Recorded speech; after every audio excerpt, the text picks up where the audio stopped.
Watching other teams getting their 75s out, we don't know exactly what the other teams are doing. Give the designers as much time as possible to get it figured out. I go down below. Where are the batteries going to go? If the stars align, I think we can pull off something exceptional here. As the GB1 and Athena Pathway teams regroup after the first preliminary regatta, AC75 design work continues in Portsmouth. I've been running America's Cup design teams for 15 years. I work with the best of Olympic yachting, amazing technology, and it's a privilege. As technical director, Nick Holroyd oversees the design team working on the AC75 for the 38th America's Cup in 2027. Working here in Portsmouth with me was about 35 of us in the design group, and that is everyone from software engineers, modelling the physics of the boat, computational fluids engineers, mechanical engineers. The range of skills required within our design group to execute on these boats is quite remarkable. Yeah, the America's Cup is definitely the most kind of technical discipline within the sport of sailing. Lots of people refer to it as being the Formula One of sailing. And for sure, I mean, the level of detail that goes into every aspect of the design of these boats is kind of the top level. My focus is very much on the sort of theoretical side. The boat's currently being worked on, and so Ian going out there, keeping an eye on progress. You know, we have to make deadlines, we have to get the boat on the water on time and in the condition we need it in order to bring cycles of sails through, to have systems out there and tested and reliable for the racing season next year. Thank you for your efficiency. It's every minute you save and the efficiency of launching the boats on time, getting out there, getting the sails up on time.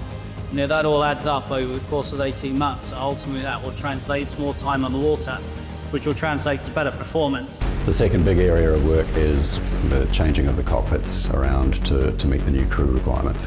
By the time Ian gets there, we should have cut the boat into the pieces and be starting to reassemble. Previously there was 8 people on board. This time round we're going to have 5 sailors on board and a 6th spot for a guest racer. So it's very unique to have that guest racer spot, and it's great for people to be able to get on board and feel what these boats are like, because I think sometimes on the TV they can look like little tame, but when you're sailing it, it's pretty wild.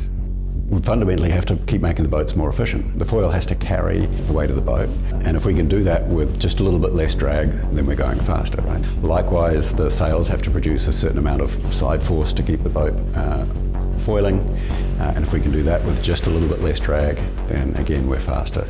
Eventually, we will be to the stage of putting the electrical, hydraulic, computer systems back into that boat, and then aim to launch in this year.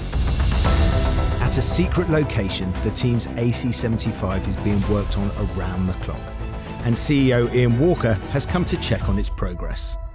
I go down below. Yeah, of course. Where do I step? On here? Yeah, it's probably the best thing. Just step up on that and... I'm going in. Everything's out. Yeah. So it's my first visit to see the boat today. This is the first stage of what they're doing here, is cutting out any unnecessary parts to the boat that won't be required with the new rules. And then as the drawings come along, they're starting the work up to adapt the boat. And I mean, the principal visible change people will see will be getting rid of the side claws and the reduction in the crew numbers. At the moment, it's sort of, we have the basics of what we're going to be doing. Yeah. But the reality is, it's just, you know, it's a standard cup approach that give the designers as much time as possible to get it figured out. And once we've got just enough time left to do it, we'll get everything in place. Yeah. It's always a push in the America's Cup as to how early or late you issue design. The designers always want more time, and the sailors always want more time at the end. And in the middle, you've got the poor guys who are doing the work, the boat builders. You know, if drawings are late, and the sailors don't want to move the launch date, then they have to do the work in sort of ever decreasing amounts of time. So it's, if you do everything too early, then you don't put enough effort into the design, and then you probably end up with not as good an outcome as you want. And if you do it too late and the sailors don't have enough time, then they won't optimize the performance from the boat at the end of the day. So it's just, you know, getting that balance right is one of the keys to the America's Cup. Obviously no new boats, new hulls being built this time round, but still plenty to refine and tune on the boats, especially kind of when it comes to sail, foil and control systems. The boat's clearly been made with huge attention to detail. It's a work of art down below. And actually, having also spent the last couple of months in and around the AC40s, it is a useful reminder of just the scale and size and power of these boats. With other America's Cup teams already training in their AC75s, it's vital GB1 get their boat on the water by the end of 2026. Team New Zealand have relaunched their race boat down in Auckland, and it's really interesting, obviously keeping an eye on it through the kind of the shared recon program, and yet to look at the modifications they've made to their boat since they last sailed it in Barcelona.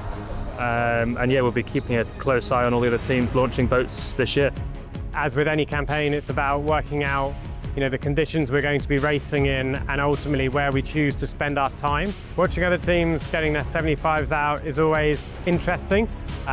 Looking at what modifications they've made, how are they sailing the boat, and don't get me wrong, we want to be out there every day on the water, but we have to commit to the program we've committed to, because that ultimately is how we think we're going to fare best in the America's Cup.